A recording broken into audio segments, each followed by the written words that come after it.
Get ready. It's going to be a very, very intense journey. Hello, Internet, and welcome to episode 105 of Frameskip, a low-key video game podcast. I'm your host this week. My name is George, and I'm joined by two of my favorite people. First up, we got Seth. Seth, how you doing? Welcome back to the show. Hey, George, how's it going, buddy? Free me from this eternal imprisonment of this mortal soul. Sorry, I had some Mountain Dew and some burp. I'm doing pretty good, buddy. How are you? You had Mountain Dew and some burp? Like you drank burp? No, I had Mountain Dew after I had to burp. My favorite tweet of all time is someone just going, funny, I don't remember eating this much diarrhea. Funny, I don't remember drinking this much burp. That's great. I'm glad you're good. I am in a firecracker mood tonight. Well, I'm glad to hear that, baby. Let's get at it. I'm gonna blow it up. Also joining us, pre-blowing things up, we got Austin, the man who puts hot in Hotlanta. How you doing, Austin? Sorry, George. I go by Zeus now, so you have to. Yes, that's right. I forgot. I wrote that part of the group chat out of my brain because I couldn't believe that was an actual conversation people were having. Yeah, I mean, this is a podcast by the Greek gods for our underlings, right? Isn't that the whole point? I mean, I would be, if you guys were into it, I would be 100% committed to the bet of taking like a 6-month break and just doing nothing but working out and taking steroids and coming back yacked. And just coming back and just like, dude, our voices will sound so yacked. I thought for sure you meant for like, know. When you said 6 months, I thought like for 6 months we would just pivot and be a Greek mythology podcast. I thought that was oh, that too. I'm 100% committed to that bit as well. That'd be awesome. Guys, but anyway, I'm doing great, George. I'm great. I'm super glad to hear that. We're lucky. This is episode 105. Things that happened 105 years ago. There was a fire that burned down 300 acres of Austin's own Atlanta.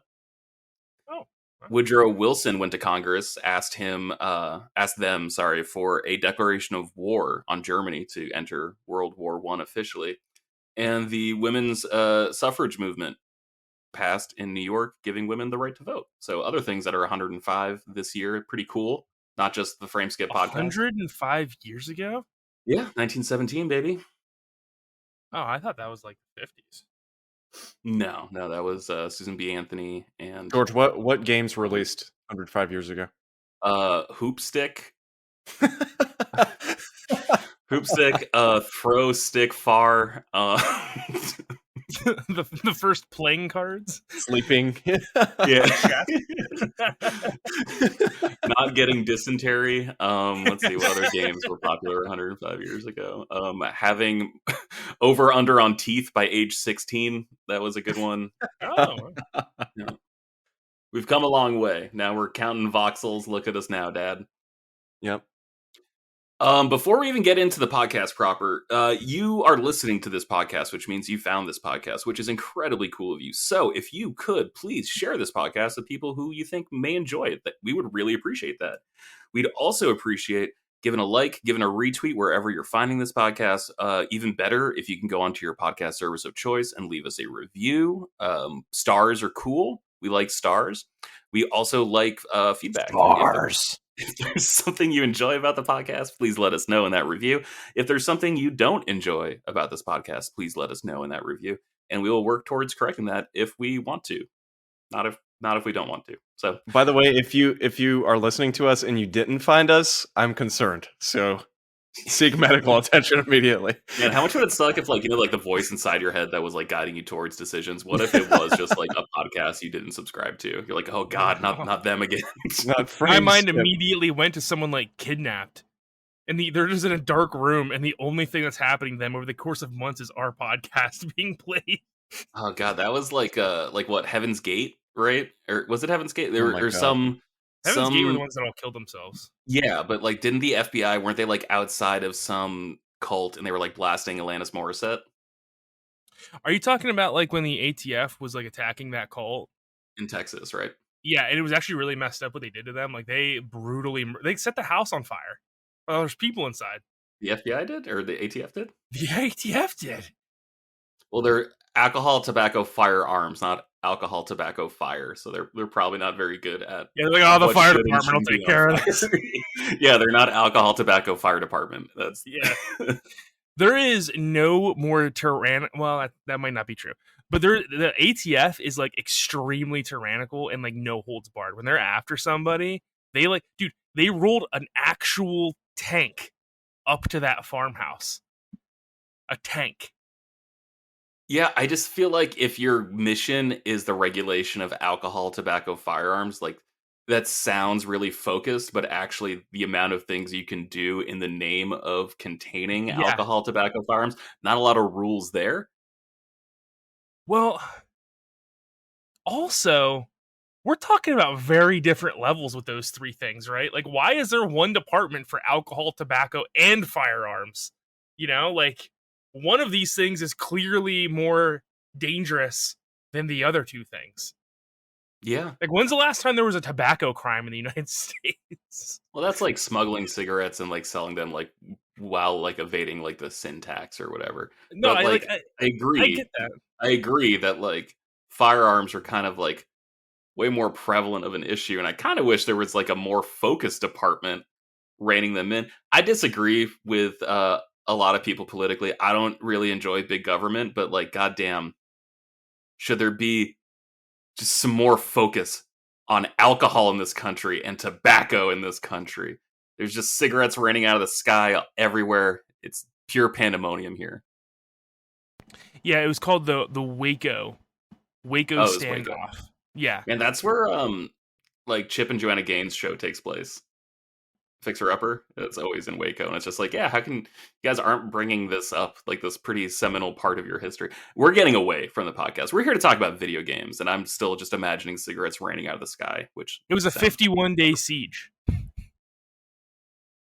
Oh man, Are you that's serious? 51-day That's crazy. siege. that's And they almost as lit long the as Hot building Girl on Summer fire. was. Good God, Dude, I know. Like there is some seriously interesting American stories that no one talks about. That's one of them. Mhm. What else people don't talk about is what they've been playing this week. Austin, what have you been messing around with on your Does my head Playbox disappear? or your game station? Yeah, Seth has disappeared on us. He's gone. Not that any listener would know that, but uh, My mouth is bigger than my head. I'll be honest. I haven't been playing a whole lot because I was working a pretty crazy work shift last week. But I've been playing a little bit over the past couple days. Stray, which came out, that just came out yesterday, and so Andy and I sat down and played probably an hour and a half, just kind of passing the controller last night, and that game is really good. Really good. I was pretty impressed with the world building specifically. I think the gameplay itself is not like anything to write home about, but the actual world that you're in is really impressive, and I wasn't quite expecting that with a game about a cat. So I'm looking forward to playing more. I don't have too much to say only because we've played so little, but it's really good so far. It's kind of like a puzzle slight platformer type game. You're just walking around as a cat. There's a meow button, so you can meow at any time. It's fantastic. So that's been my primary game. The only other thing I've really been playing a little bit of is Bayonetta. I restarted because Bayonetta 3, the release date was confirmed for, I think it's end of October, finally. And so I'm trying to replay 1 and 2 prior, and playing through the port for Xbox, the Xbox One port that they eventually did. I think it was like the bundle with Vanquish, and runs really good. That game still holds up super well. I really enjoyed Bayonetta the first time I played it, which was actually the Wii U port was when I first played it, because if you bought 2, it came with a code for 1. And that game is so good. It's so fluid, and honestly, it makes me want to play Nier Automata finally, because I've never played that game, and so at some point, that's one that I need to jump to. Well, what's your gut check on the Bayonetta 3 trailer? I liked it. I mean, I'm curious to see what they do. How did you feel about it? I like it. I am a huge Bayonetta fan. I think Yeah. Bayonetta 1 was like one of these underrated gems that Yeah, I slowly agree. gained a cult following, but it deserved it because it had great gameplay and Yeah. honestly a really interesting story. The story's fantastic. I don't respect the addition of a voluntary censorship mode. Not censorship mode. Voluntary. I don't know what to call it. They call it the naive angels mode, which I think is kind of funny. It's sort of like Yes. Doom changing the Doom guy to a baby when you pick the easy mode. Right. Yeah. Because like you got to commit, right? Do you want the nudies in your game or don't you? Dude, and it's crazy. I going back and playing one there, I didn't quite remember how like intense it was with some of that stuff. Like just Yeah. the way it's shot, and You got to commit. Make it an M-rated game. Interesting. And Yeah. it's okay to have nudies in your game. Make it M-rated, but commit. I'm sick of it. I want like. Sorry, I was gonna say, especially because like that game came out at a time that was really weird because that was like 2009, 2010, I think was like the first Bayonetta game, and we're gonna get into this a little bit in like the main topic of the show a little bit later. But I really think that era was like the last era you could buy a game and like not be sure if it would be good or not. Like you were more surprised if a game was good than if you were surprised if a game was bad. Whereas now you're more surprised if a game is bad than if a game is good. Because I feel like we've kind of figured out like controls for the most part. Like we understand like, like a language for games, like how movement should feel, how shooting or aiming should feel. And that game was such a pleasant surprise. My roommate and I grabbed that in college and we were just kind of blown away. We even grabbed like the PS3 version and we were like, oh man, this isn't great. But we like returned it and then got like a 360 version because that was the one that played best back on launch. And man, what a surprising fun game. I completely agree, Seth. Such a gem. So Bayonetta did eventually come to PC, I'm seeing. Yes, it did. But Bayonetta 2 never did. No, Bayonetta 2 is still only on Wii U or Switch. That's the only way. And Bayonetta 2 is one of the rare instances of a series being revived and I think being better than the original because Bayonetta 2 is phenomenal. Bayonetta 2 is better than 1. I agree with that. Yeah. Totally. Also, the story in that game is both of those games. The story I think is extraordinarily like just nobody talks about it, and it's sad to me because the stories in those games are actually really, really good. Like really well written plots. Also, really good animated movie to watch. I haven't seen it yet. Yeah, it's just the story of the first game. Okay. Yeah, but I'm excited for 3. I will say I'm a little cautious. Kind of seeing Platinum recently, I know Astral Chain was good, but what was the game they released that bombed? Pick any of them. Babylon's Fall, was that them? Yes, that one that came out and there's never been a more inconsistent like a week later. Yeah, so I'm a little concerned, concerned is not the word. I'm a little cautious just because this game has been in development for so long and suddenly out of nowhere just on Twitter they're like, "Oh yeah, it's coming out in October." So I'm a little cautious. I don't think I'm going to pre-order it, but if it gets good reviews, I'll pick it up. So either way, I'm excited to replay 1 and 2 in the lead up to 3. The only 3 I care about is Xenoblade Chronicles 3. Have you played the first 2? No, I was just saying that because I was pandering to you. Dude, I wish that was what you wanted to hear. I don't have time. When does that game come out? August? September? No, like next week. You're rolling through a lot of topics. All right, okay. you're rolling. All right. I'm sorry. You're just because listen. I haven't hosted in a while. I put the cart in front of the horse. I apologize. No, listen to me. Like, I first played Xenogears, right? And they all are thematically similar. That's the reason I love this series. I first played Xenogears as like a young man, maybe 17, and it fundamentally changed the way I look at religion and class division permanently. That game had such a profound impact on my life, and every single game in that series is exactly the same way. Like, they tell stories that you don't even see coming until the final 20 hours. You're like, oh, this is like a whimsical sci-fi adventure. And then it's like, actually, you're all born from the Elder God, and we've known this the entire time, and that's why your lives have been miserable. And you're like, oh, okay. This sounds like Evangelion.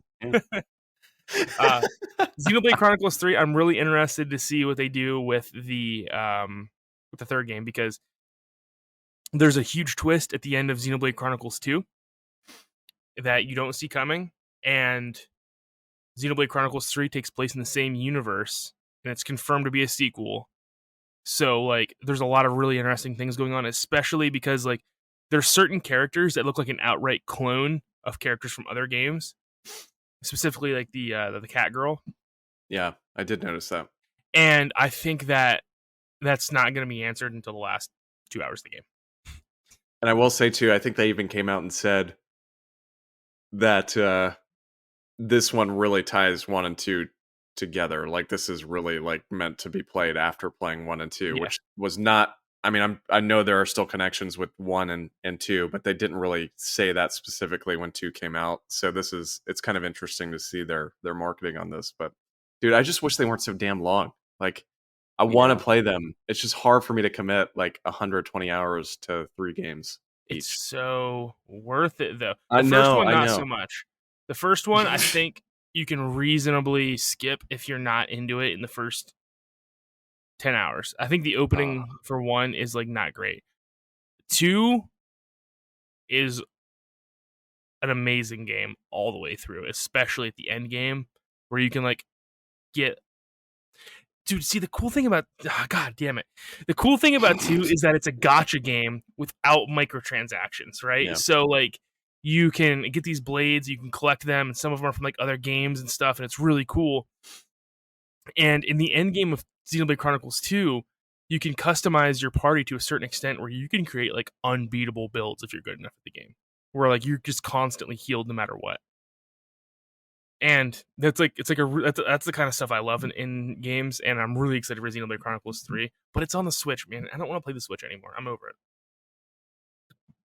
I will say 2 looks kind of rough at times on Switch. I do remember that. I played about 50 hours when it came out, and I dropped out. I mean, at this point, I would have to restart. But You played And- 50 hours and then dropped out?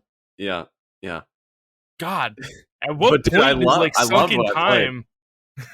But that always happens to me with RPGs, though. I always get like halfway through. Persona 5 Royal, I played like 60 hours and then I stopped. No, see, that's different. That's different because me, you, and Pedro all have Yeah. the same thing going on with Persona 5, where it's like we loved our experience with the original one, and there is like a deep, visceral repulsion to anything Yes. more Persona 5. I can't even play Strikers. The thought of playing Strikers makes me physically ill. I'm like, I don't know what it is. I loved Persona 5. Yeah. Well, I I will want tell you more. too, the issue is, and I had the same issue, and we're going way off topic, but hang with me. I had the same issue with Persona 5 when I first played it. I got to Haru, and then I just don't care about that portion of the game. I love Persona 5, but I did the same exact thing when 5 first came out. I played the crap out of it, got to Haru, stopped for like a year, went back Yeah, to it, finished it. Same exact thing with Royal. That is I'm literally in the same exact spot with Haru, and I just really hate that character portion of sucks. it.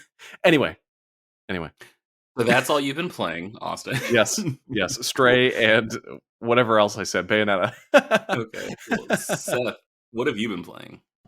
Not much, bud. Nothing you want to talk about? No, I was just being funny. Realistically, not a whole lot. I started playing The Witcher 3 on A lot of PC. hoop stick. Yeah, a lot of hoop stick, dude. Like I've been in such a D&D mood lately that like I wanted something like a deep fantasy to scratch that itch, right? Mhm.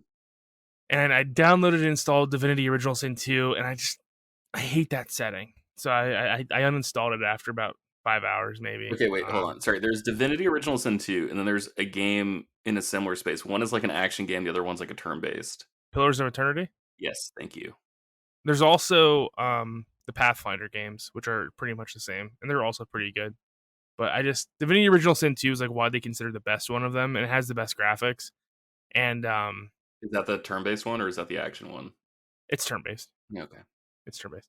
And I'm just like, man, I hate this setting. Like, it's it's just not my cup of tea in this, especially in the first 5 hours or so. Is And it I'm just like, is it like when you go to a restaurant and you ask for a Coke and they say, "Sorry, we only have Pepsi." Like you want D&D? yeah, Okay. exactly.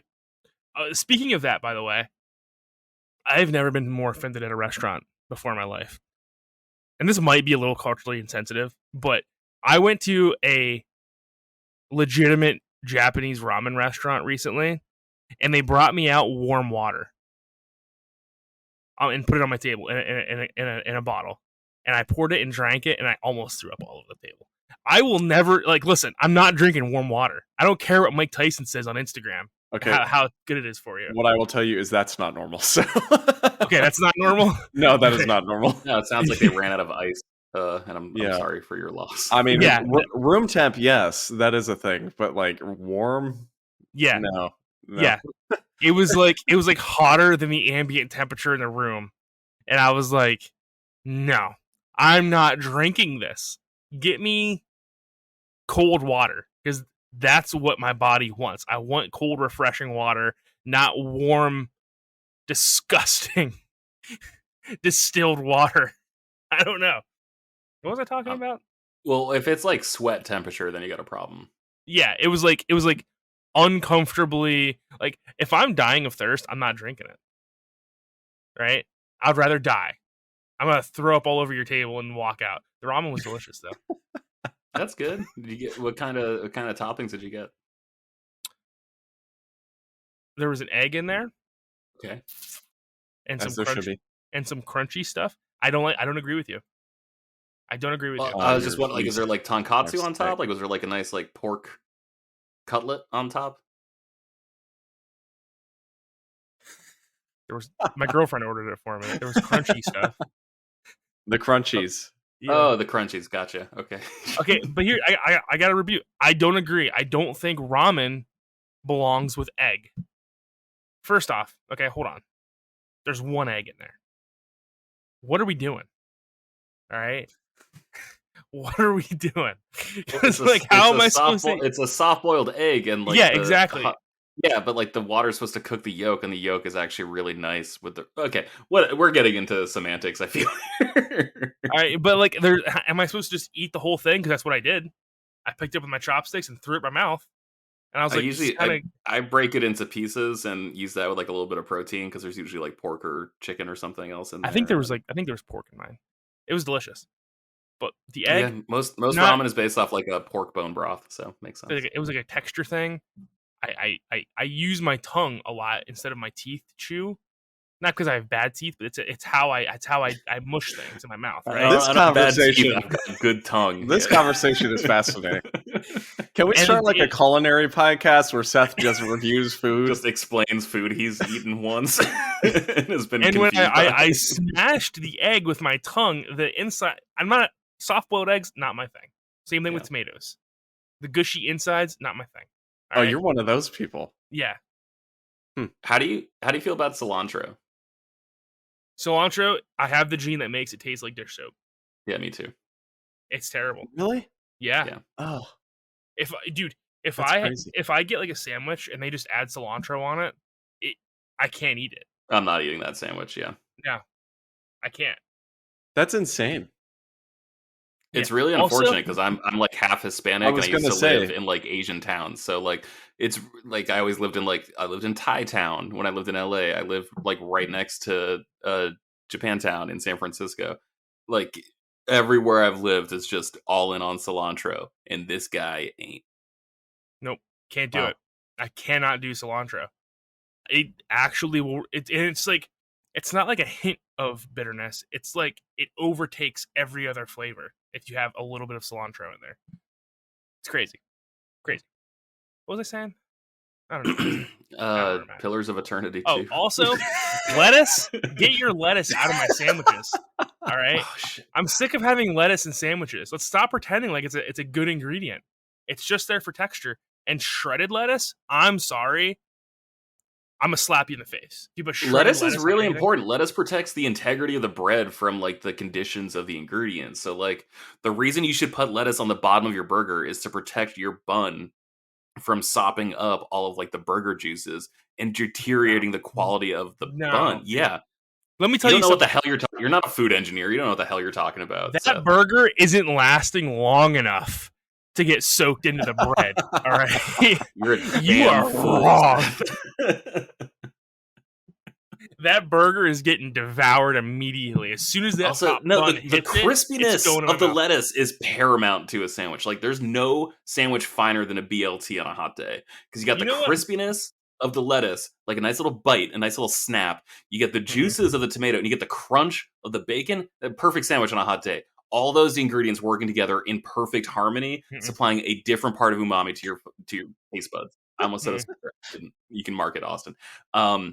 You're wrong. You're fundamentally wrong on all of your food opinions, and I can't wait to start from with you. Pennsylvania. All right, we are known for our sandwiches. Where's the cheesesteak known from? Philly. All right, we don't put lettuce on the Philly cheesesteak. We might put Cheese Whiz, and it's kind of gross, but we don't put lettuce on it. All right, and I'm not gonna pretend like you Northerners, you Maine guys, know I lived in sandwiches. South America for a bit, which is further south than Philly, and on those steak sandwiches, they would put tomatoes on, and hot damn, were they delicious. Don't talk to me about tomatoes, because tomatoes ruin a whole sandwich. They ruin everything. George, what have you been playing? I'm the host here. I'll answer that question when I'm good and ready. Actually, I'm ready now, but not because. Well, you see, I've been playing Overcooked, and I actually am ready, but not because you said it. Not because you said anything. I also played Stray. I think calling it a platformer is pretty disingenuous, because there's no ability for you to make your own decisions whatsoever. You literally go up to a ledge, and there's either a prompt for you to jump up there, or there isn't. So I get why it's called a platformer. I'm in love with this game. I only played like an hour of it. I really, really enjoyed it. So I'm not nearly as far as you are. I think I only got like the first trophy, and like the inciting incident in that game is like legit the saddest inciting incident I've ever seen in a game, like at least in the last 5 years. I was more emotionally moved by that moment than anything in the first 3 hours of The Last of Us. Have your dogs taken notice of the game? Because that's like a thing that everybody's sharing online. And Donut, our cat, was just watching us play it all last night and was staring at the screen as he saw it. Representation matters. Yeah, this is just another proof arrow in that quiver. No, I've only been playing when the dogs were asleep. No, see, there's a cooler story to that you're not bringing up, and it is that the cats ate lettuce. Our frame rate and television hertz have finally gotten so high that animals see it as motion and not a flip book. Yeah, that's why like dogs and cats didn't care about old TV shows and stuff, because it looked like a flip book to them, like really slow pictures. But now, because TV's hertz have gotten to like 180, 240, like they're really high, and frame rates of video games have gotten so high. Now they see these things and they're like, oh wow, that is a cat in there. Expect in the next 5 years to see dogs. It's that, and it's like the pixel quality, because I remember like when 720 was introduced, that was when there finally started being like TV channels for pets specifically, so you could like leave it on when you like went to work that day. And no joke, too. Wow, we are getting way off topic again. When we first got a 4K TV, we would put on like 4K videos of squirrels and stuff like on YouTube to see what Donut would do, and he had definitely like more of a reaction to the 4K videos than he did the 1080 videos, which is fascinating. Oh yeah, that's really that little bundle of joy back there running around. I also played. There was a PlayStation Plus game recently called Arcadegeddon, and I can't really put my fingers on this game. It's a really weird free to play where like the physics feel kind of like Fortnite. Like just really super cartoon exaggerated. You're going through sort of missions, I guess. Like they're called runs, like arcade runs. And so I played it with like my buddies who I got really into Deep Rock Galactic with. And we were, excuse me, just trying to get as far as we could. And you can like manipulate the difficulty in the game as you go along. And it feels good. It's like a third person shooter, but I don't know how long it's going to hold my attention for.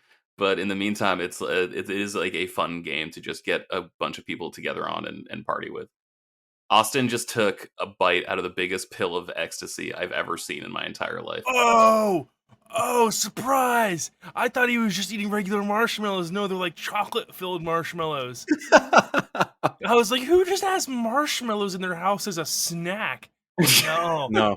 The Look at that. truth becomes a lie. It is a chocolate-filled marshmallow. I was so annoyed at first. Oh, that looks really good. Okay, sorry, George. It's Sorry. okay. I give Arcageddon like a C+ so far. Like it's a fun way to kill time, and it's on PlayStation Plus, so why not check it out? A 6 out of 10. Besides that, I played one game for a bunch of hours last week called Children of Morta, and I really, really enjoyed it. It is a roguelite where you play as like a family, sort of slowly evolving your powers, upgrading, going through dungeons, trying to restore peace and harmony to the world, all that good stuff. And I was wondering why I didn't hear about this game whatsoever. And I looked it up, and everyone's just like, oh, yeah, it's basically like a not as good as Hades game. I'm like, oh, I never played Hades. That's why no one's mentioned this, because they're too busy still playing Hades. But it was on sale for like $3 on PSN. Wow. 2 weeks ago. I think it might still be on sale. I'm not sure. But man, what a gorgeous game. Just super pixelated, going through random dungeons, upgrading, getting stuff. It's super fun, and it makes me want to check out Hades. Hades is really good. It's also really hard. So I got to a point. I probably got like 75% of the way through it, and it just got so challenging that I was just nonstop frustrated, and I had to stop. But it is a very good game. I do That really feels like about right. Hades. The last game I've been playing is actually what inspired our topic of the week. So, Austin, since you're the editor, can you do like a weird little musical cue here as we transition into the topic of the week? Yes. No, we're not a goddamn carnival, Seth.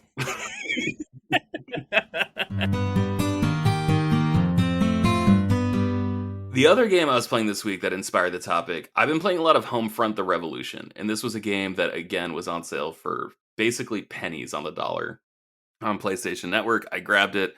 I started playing it. This game was like pretty panned when it came out.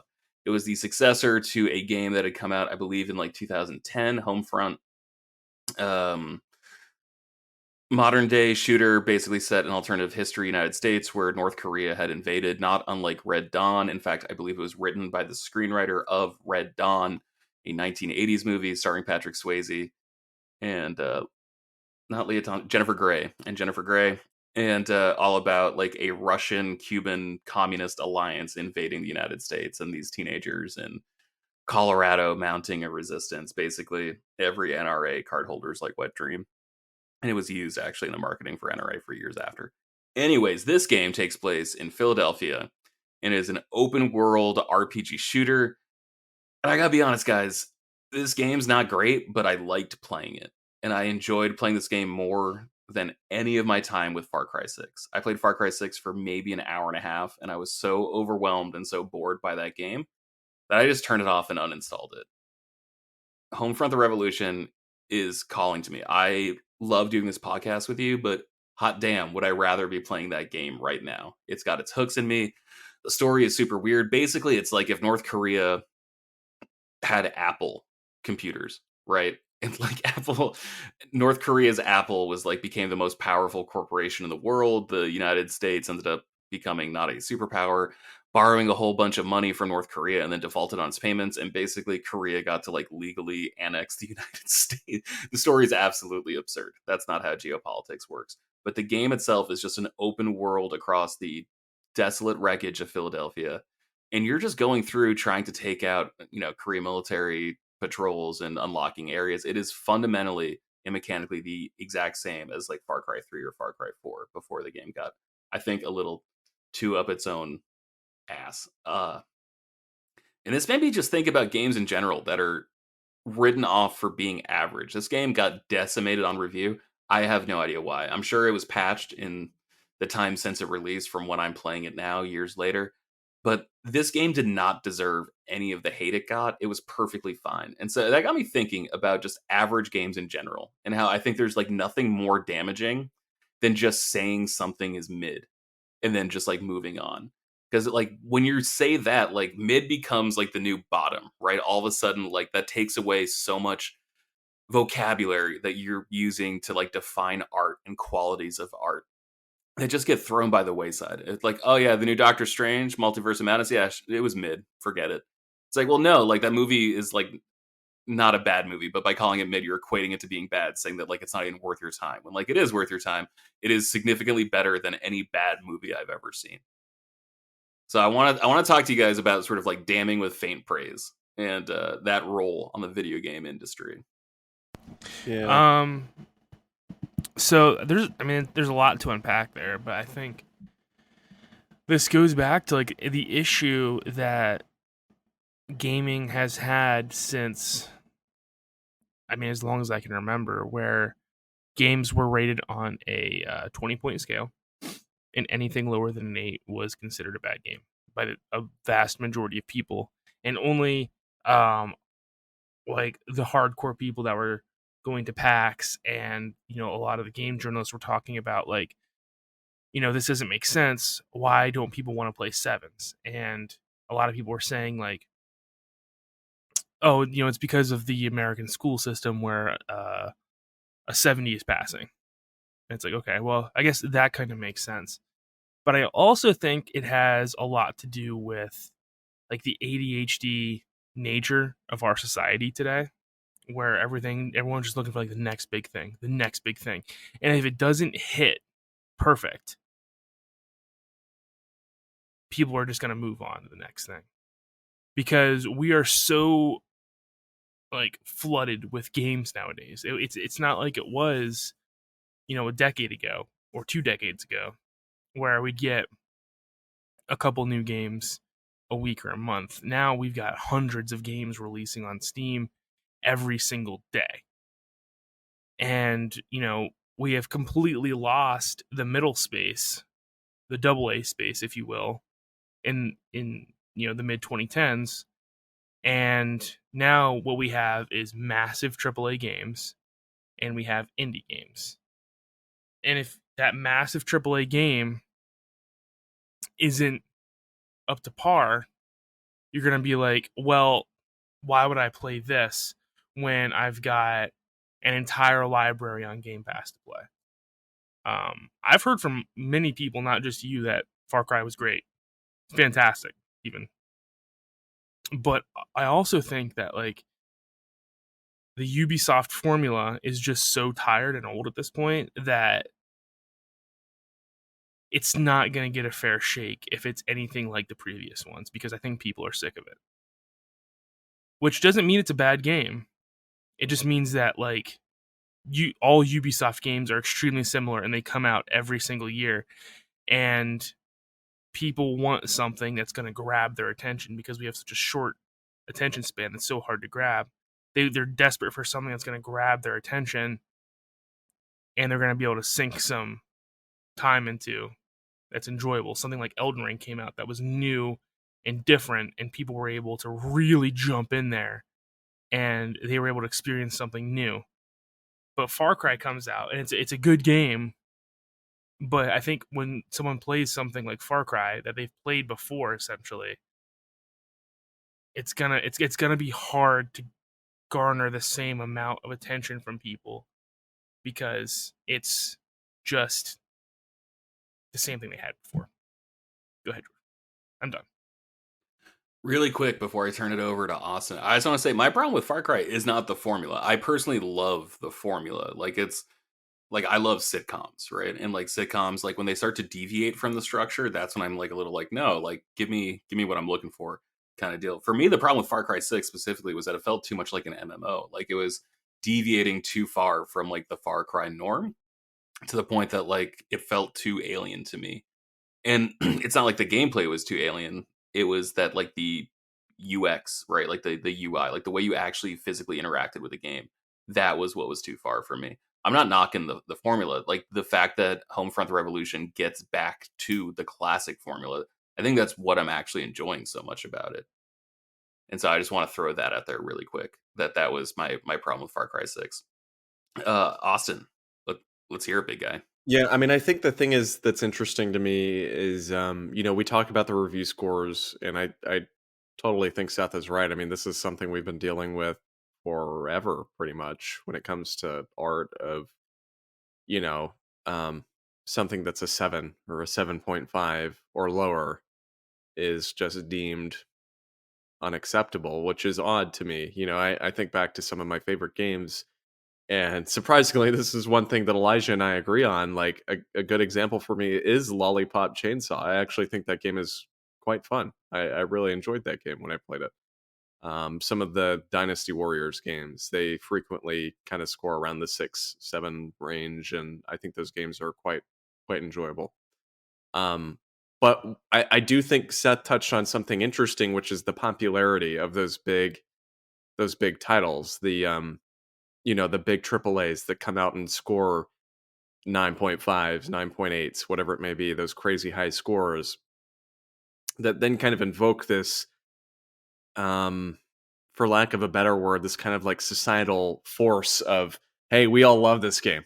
Like we as a society, this game is awesome. We all love it. It's the game of the year. And Breath of the Wild is like one of those games. I would absolutely put that in that category. That Skyrim, Elden Ring. I think oddly enough, I don't know how this plays into it. I think we as a society, like for some reason, have a need to all love something. Like we want that big game to love, and when it's not that big game, when it's not something that draws everybody's attention, we kind of throw it in the trash. We kind of look at it as this isn't as important to us, even though it might be important to me as an individual, or Elijah as an individual, or you, George, or Seth.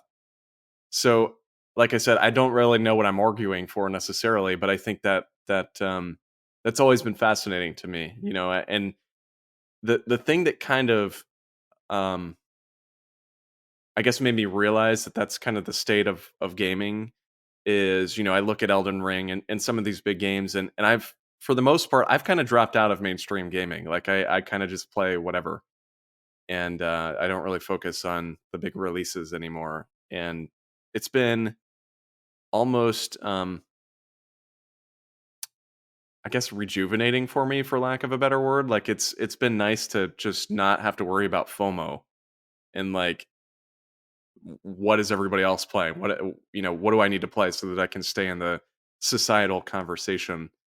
And so I think on that front, to me, that's kind of why those quote unquote mid games are treated as bad or whatever they may be, because they're not in our societal daily kind of mindset, and they're not those games that people talk about all the time. So going back to them, playing them, you might be the only one playing them in your friend sphere, and for the average gamer, I think that's not necessarily a positive thing. I think some people look at the big titles and think, oh, I need to play this so I can talk to my friends and converse about the game and that sort of stuff. So it's an interesting dilemma, and it's unfortunate because there are a lot of games that, like you said, George, that are quote unquote mid, that are actually quite good, even if they're sevens or if people don't talk about them.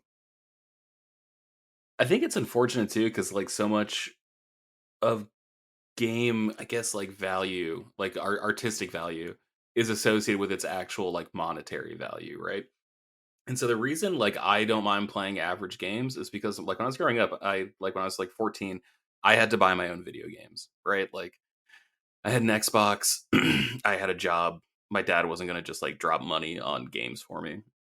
I'd get like one game a year for my birthday. And I remember getting like Ultimate Spider-Man, and holy crap, was that game great, right? On the Best original Spider-Man Xbox. game. Best Spider-Man game. Yeah, game's incredible. Um, but like the rest of the year, like I was sort of on my own for video games. And so I would frequently scrounge like the discount section, right, of Walmart. That was the only place near me that sold video games. So I wasn't used to paying more than $20 for a game. And that was where I discovered The Two Towers, which is an excellent license game. That was where I discovered Return of the King, which is also an excellent license game. That was where I got Spider-Man 2. That was where I got Fantastic Four. Most importantly, that was where I got the Punisher game for original Xbox, which if anyone hasn't played that, by any means you can, please play that game. It is absolutely insane. But like those games frequently went down in price so quickly because they were considered average, right? Average, if not outright bad.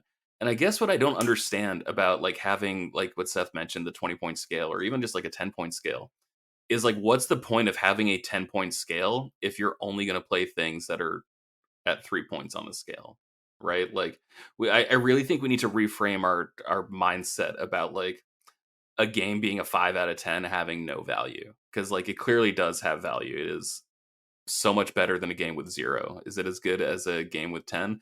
No, that's relative. Like I don't know. I just think that like saying something is average and just immediately dismissing it because it's not considered like a paramount item of this genre is just stupid. Like it's like actually dumb. Like how many things could you have enjoyed that you've just completely written off just because someone you've never met considered it a 7 out of 10 as opposed to a 9 out of 10? Like it just blows my mind. And like I think it's only video games. Like I Yeah. don't think people see that like a movie review has like a 5 out of 10 or like a 7 out of 10 and they're just like, well, I'm not going to watch that movie. It's like, no, like it's an hour and a half. Like I think time commitment, I guess, is like such a large factor that comes into this, right? Because you have no problem wasting 2 hours on a movie that gets middling reviews, but the second a game gets middling reviews, you just don't want to invest anything into it. Well, and I think that, frankly, I think the other issue is too, aside from, the kind of perception of reviews for the consumers, I do think the review scale is skewed for the reviewers as well. Like I look at, just over the past few years, decade even, reviews of games, and I mean, I can hardly think of any examples of games that got less than a 5. And so I think even reviews themselves, and maybe I'm wrong, but I feel like reviews themselves are scaled up as well in a way that most bad games for reviewers even are in that 6-7 range. And 5 out of 10 it's should be the average, though, right? Like, yes, and yes, then everything above and below that should be right. good or bad. But I do agree with you, Seth. I think that the American grading system is interesting to bring into conversation, because I do think that could be a reason why it's an issue. Because you're right. I mean, in school, you look at like a 50, and that is certainly not a good score. That's a failing score. That's not an average score. That's a failure Mhm. essentially. And so, No, you get a 50, you're retaking that class. right, right. So I do think that could be part of why our society thinks that way. I've never really thought about that, but yeah, I mean, you're totally right. A 5 out of 10 should be the exact middle. I mean, just statistically. So Should we get rid of review scores altogether? Well, I'm wondering, like, are review scores eventually going to become irrelevant?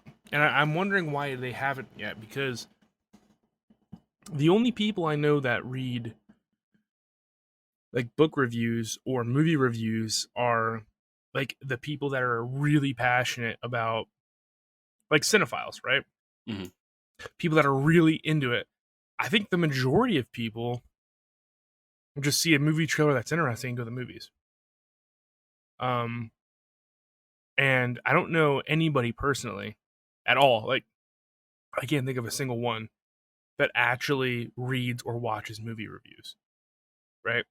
So I'm wondering, I'm wondering if it's the price point of video games that push people to not want to lose that money on video games and be so more focused on reviews and cause this situation to begin with. I think it could be that. I think it could also be the fact that, and this doesn't necessarily apply to like Blu-rays or home streaming because it's a different conversation, but when a movie comes out, it's in the theater, it's a set price. But video games, they release it, let's just say $70, but 3 months later they might be $30. I think that also is part of the discussion there is, and this happens to me a lot. If I see something that gets a 6 or a 7, I'm probably not going to get it for $70. I'll hold off on it until it's cheaper. And Oh so yeah, that's and for the doesn't record, quite like parity with I don't the think that's like a film. bad policy too. Like Yeah, like the fact that I no, brought this topic up, it's right, not like I'm shaming people for right. not playing sixes or sevens, or not spending all their money on sixes or sevens. No, and it's just my point with that though is it doesn't parody quite entirely with films, just because of the way films are released. It is a little different once they're out on Blu-ray or whatever, because they do have sales for those, but um, it's just a slightly different release strategy. So I think that could be some of the conversation. No, for sure. I just think it's just like weird. Like I never would have played this game because of the reviews, and I'm finally playing it now. Granted, it helps that it was $3 on PSN. Not going to pretend that doesn't. It might even actually be free with PlayStation Plus. I can't remember. But I'm having a ball. Like this is like some of the most fun I've had with like a first person shooter. Again, you're just in like an open world, rundown, derelict Philadelphia, just murking North Korean soldiers, and it's awesome. Like It it's so sounds much great. fun. Yeah, it's super fun, and it's made by Crytek, and like it very much feels like a Crisis game with just like Far Cry mechanics. Pardon me. So thank you so much for discussing that with me, guys. I appreciate it. It was helpful to hear other opinions on why games that are considered average are passed over. And in fact, I've got this here at my desk. I'm going to show it to you now. But this is The Godfather 2 on PlayStation 3. Another game that got, I believe, Yes. like a 7.5. And man, that game is awesome. Like that game is so much fun. I'm just playing as like some weird random capo in Corleone's army, and just taking over different districts with all my different rackets. And it's like, oh man, this game is awesome. Another game that, like, because it didn't score 9s and 10s, I didn't play back in the day, but I'm thoroughly enjoying now. I also just bought Homefront Revolution based on your recommendation.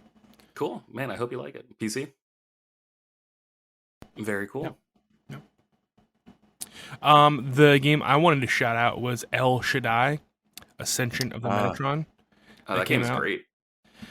I didn't realize it at the time, philosophical. Because it's actually based on the Book of Enoch, which was a Dead Sea Scroll, a book taken out of the Bible. And that opened up a whole other conversation for me about history and religion of Christianity. So El Shaddai is wonderful, and I think everyone should check it out. That's a great point. Let's talk about some average games that we absolutely love. Austin, you mentioned one earlier. Elijah's not here, but I know for a fact he would absolutely say Lollipop Chainsaw. Yes.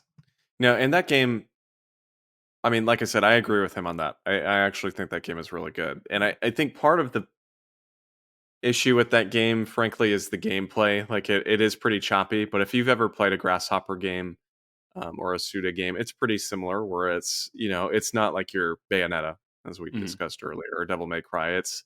It is a little more rough around the edges gameplay wise, but I actually think it's really fun. The story is really, really unique and different. It's written by James Gunn, which is always kind of a neat little note. And yeah, that's one that I feel like just people don't talk about enough. So I'm hoping that with the remaster coming out at some point in the near future, it kind of sees some new light. Very cool. I want to say like No More Heroes. Yeah. Now, what was the controversy you guys were talking about with No More Heroes 3? Because it's not very good. Elijah says he doesn't like it, but my understanding is that game scored pretty well. Yeah, I might be wrong, but I'm not sure. I didn't think it was out yet. No More Heroes 3? It came out on Switch like a year or two ago. But the PC version, I think, is later this year. I love No More Heroes. I thought No More Heroes was so good. And I remember it at the time, I felt like it didn't get that good of reviews. But I just remember like recharging your sword. I bought that game, I think it was like my senior year of college on Wii. Just because like I've been playing a lot of 360, I've been playing a lot of PS3, and I'm like, oh man, I've really neglected my Wii lately. So I bought No More Heroes, I bought Red Steel 2, and I bought Monster Hunter Tri. And man, I got lost in my Wii for like a solid 2 months there. And man, the attitude and the vibes in No More Heroes is absolutely incredible. Wow, yeah, I guess I was wrong. I guess No More Heroes scored really good, actually. Never mind. I just see that G4 gave it a perfect score, which is not correct. It's definitely not a perfect game, but um, God, what happened to G4? You know, I thought for sure when they announced them coming back, that they were going to blow up. But I actually think their launch was the reason that they botched so hard because they did like that soft launch forever, and I just stopped caring eventually. I was like, no, whatever. But G4, what a great moment in history. It was really nice just like turning on TV and seeing like Electric Playground. God, I love that show so much. Yeah. X-Men Legends is another game I'm going to throw out there. That game is just like a Diablo clone, basically, action RPG. And it's like so slow at certain points, but good grief, do I love that game and everything about it. X-Men Legends. I was looking through my trophy list to see what all Yeah. I've played and what other games. This one I think still got relatively good scores, but Final Fantasy 15 is a game that I know Don't most people said it was like about average, but I adore that game. you're gonna send Seth to the moon if you I mention know, that game. I know. He's got a speech. I all think that lined game up. is fantastic, Dude, and me and Pedro have a 3.5-hour podcast that I recorded. I haven't uploaded it yet, but diving deep into that game, like a molecular level of deepness, and it's very interesting. There's a lot to talk about Final Fantasy 15, but I don't necessarily disagree with you. It's very controversial. yeah. Zombie So, Army that's probably 4 got like straight sevens. That game is excellent. That game is like almost a perfect multiplayer game. Like if you got 3 buddies, I cannot recommend that game enough.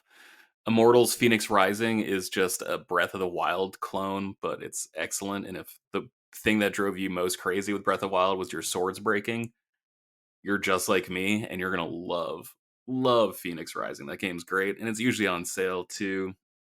I'm just looking through my PSN profiles now. I Sackboy will Big say too, Adventure, like a excellent lot game. of yeah, I agree with that. I think one thing that always makes an average game more enjoyable to me is co-op.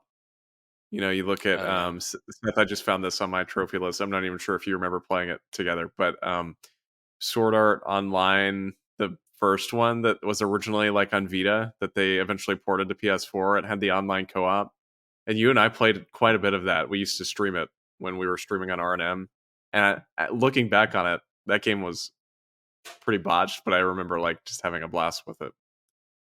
So I think co-op is always like if you've got some buddies that are all picking up this 6 out of 10 game, I think that's usually a pretty good sign, I would say. also I know Drive Club as like a PlayStation game was like marred by like inconvenient problem after inconvenient problem. Game was supposed to be like a launch game for PlayStation 4. It was delayed. It was supposed to be free with PlayStation Plus, and then you got basically like a trial version and just like a limited version of the game that ended up being free. Like there was so much about Drive Club that got in its own way, but that game is not a 7. That game is so much better than a 7. That game was excellent. They kind of killed it now. All the online connectivity has been ruined. And I know I'm biased because I got the platinum in that game, but that game was incredible. And it killed that studio. That game getting 7s absolutely killed that studio. And so like that's the lineage, the heritage of that racing series guy. What was it? Motorstorm. Yeah. Like those guys are just gone now, and it's almost more exciting because they've turned into probably like 15 different teams all across the UK making new and interesting things. But gosh darn, would I love a new Motorstorm game right now. Wasn't there like a whole bunch of other stuff about Drive Club too? Like though that like there was a lot of controversy surrounding like its servers or something. I can't remember. It was so long ago. Yeah, But the didn't it like online was a not little work? wonky at first, and that was also like Polyphony was kind of like, "What the hell, guys? Like, why are you making a car sim game? Like, we're kind of the car sim guys." And so I think there was also just like a battle for resources, like at Sony. There was a lot going on there, but that game got straight 7s again on Metacritic, and it's like, no, this game's actually way better than that. But Austin, do you remember like what controversy was going on with Drive Club? Wasn't there like a early release or something along those I know. I lines? I remember something controversial, but I really don't remember what it was. I can't remember. I can't recall. Yeah, I do remember there being some conversation, but that was so long ago. It's crazy. That was what, like 8 years ago? Yeah. Nuts. Man, that was my first and only E3, getting to go and preview that game. Incredibly fun stuff. Walking around like parts of the venue that were modeled after, oh god, what was that game? The third person shooter made by Ready at Dawn, like The Order 1886. The Order, 1886. yeah. Hey, that's another good one, by the way. That That's is another one great one. that I think I is, love that game. yeah, that game's Still super haven't fun. played it. It's like very 4 good. hours long, 5 hours long. Yeah, I should just do it one of these days. It's pretty fun. it's really good. It's really cinematic. The story is really well done. I wish they would make a sequel. It's never going to happen. Yeah, I think Facebook ended up buying Ready at Dawn for Oculus stuff. Yeah, they did. All right, my dudes, that's about all I got for me. Sorry, all I got for us. I'm so overwhelmed thinking about these games that I want to go play now, despite their Metacritic score. Basically, like, don't let scores stop you from playing a game, I guess, is like the thesis of this topic, right? Would you guys agree with that? That if you want to play with something, Yes. you should go play it? Yes. If you've got the financial means and you're, excited for a game or you think it looks interesting, I think that's Yeah. absolutely the verdict for At sure. least check it out, because the popular opinion doesn't always stand true. If you were to listen to the popular opinion about, say, Breath of the Wild, you would think it was a fantastic game, but you'd be wrong. So go ahead and just check out the games you want to check out. Yeah, if anything, 7s and 6s should make you more curious about a game. Like if Yeah. a game is getting universal praise, like maybe don't worry about that game. You'll enjoy it now, you'll enjoy it later. But if a game's getting a 7, if a game's getting a 6.5, game's getting not perfect scores, that might be the time to pounce on it and check it out. Be like, I just got to figure out this game. I got to crack this little code. Let me tell you about a game that's a legitimate 6, George. Legend of Zelda Breath of the Wild. I'm gonna actually try to replay that game. I work in advertising, and advertising always gets a break between Christmas and New Year's. Like I get like an actual, like, not even a vacation, just like an actual like work mandated break. And guys, I just started a new job. It's July 20th. I am so excited for that break. I'm gonna do so much stuff or nothing at all. I haven't quite decided yet, but I think I need to actually give Breath of the Wild a fair shake. Play Xenoblade Chronicles 1, 2, and 3. You got There time. you go. Bada I bing, don't think bada I have a boom. enough week. time to do that. Seth, what about the expansion for 2? Is that something worth checking out or no? I have not played it. I've It started came, it. It came in stock on like some Canadian website, and I managed to get Xenoblade, like a physical copy of Xenoblade Chronicles 2, the expansion, and some other game I can't remember that has long since been out of print in the States. Hmm. And so I'm sitting here. I got all these games. I'm just like, what should I do? I also want to check out Persona 5 Royal. I want to be part of the conversation with you guys. I want to talk about nerdy things that happen in melodramatic Japan. I'm very excited. Did you guys know that there is a very interesting story about Xenoblade Chronicles in GameStop? Oh, The Project Rainfall? reprint situation. Yes, the reprint situation. Have you heard about this, George? No. Okay, so do you remember Operation Rainfall? Yeah, it was Xenoblade Chronicles, Pandora's Tower, and The Last Story, right? Yes. Okay, so they all got released, and Xenoblade Chronicles, and what was it, Austin? Metroid Prime Trilogy It was. Yes. went hyper rare after they released, because they only, GameStop being the biggest supplier of video games in the United States at the time, only released the amount that were pre-ordered through Operation Rainfall. I believe they knew they were super rare. Both were like $100 or more, Yes. like on average. Almost immediately after they released. Okay. So for some reason then, later on, like a year or two later, all these copies of Xenoblade Chronicles and Metroid Prime Trilogy started appearing as used games at GameStop. Specifically used, and they all appeared at once. And what people realized was that GameStop somehow reprinted the games, and there was a specific difference, I think, in the Nintendo logo on the inside of the case that you could see in the reprint version. and was selling them as used games for a massive profit. And no one ever finished that story. That is a story that would like no one ever finished and dug into any more than that. Very interesting.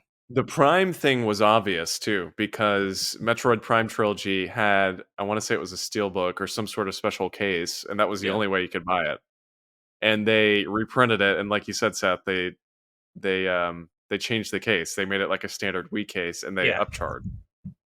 Oh yeah, also they charged like $70 for them. Yeah, it was $70 used for them when they appeared on the GameStop. It's bizarre.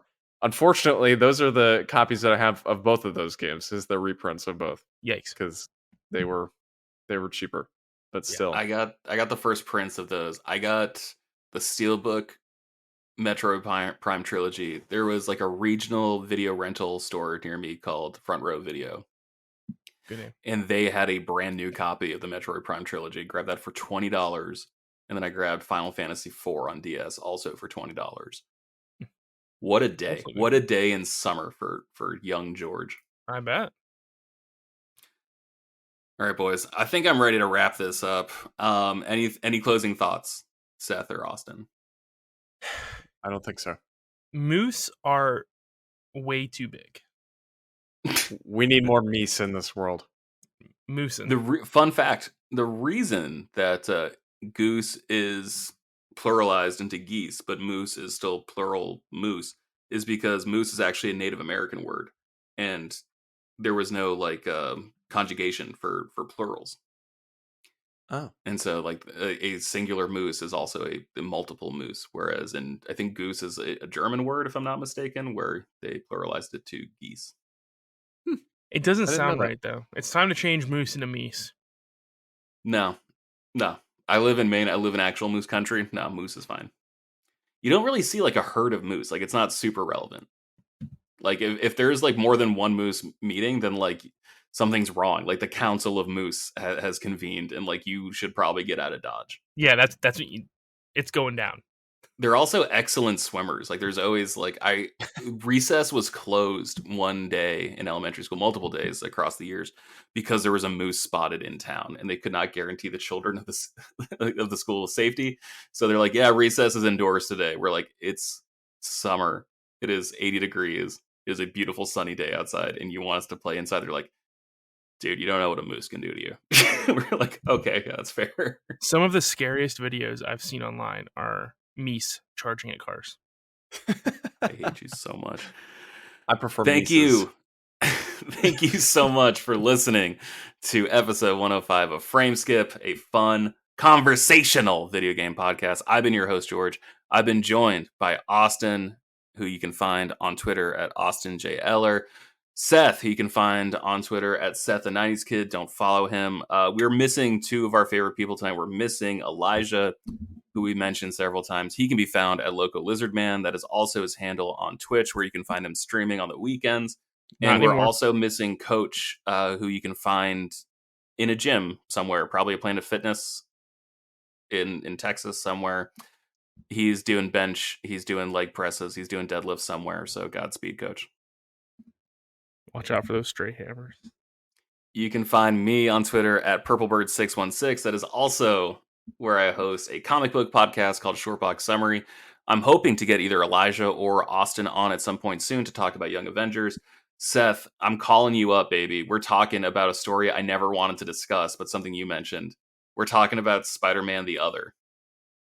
Oh, God. All right. I thought you were going to say Original You Sin. requested it.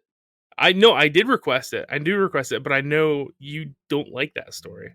I don't, but it's like literally the last. So I had to do a Spider-Man story with Aaliyah, my partner, on the last episode because no one got back to me in time to be a guest on the show. So I forced Aaliyah, put a gun to her head and be like, you need to read these 6 issues of Amazing Spider-Man. So I still want to talk about MK Knight's Spider-Man with you, Marvel Knight's Spider-Man with you. But now we got to do the other because it's literally this story that we just covered, the other, and then it's the Civil War tie-in. And I haven't even covered House of M yet. So we got to start rolling the ball on this podcast. Just hit me up, but you're better off texting me because I don't get Slack notifications. Thank you so much for listening to episode 105 of Frameskip. Like I said at the top of the show, please leave a review. Please leave star ratings. Please share this podcast with anyone who you think might enjoy it. We are all fun friendly people who like dorking out about our favorite things. And we will be in your ear holes again next week.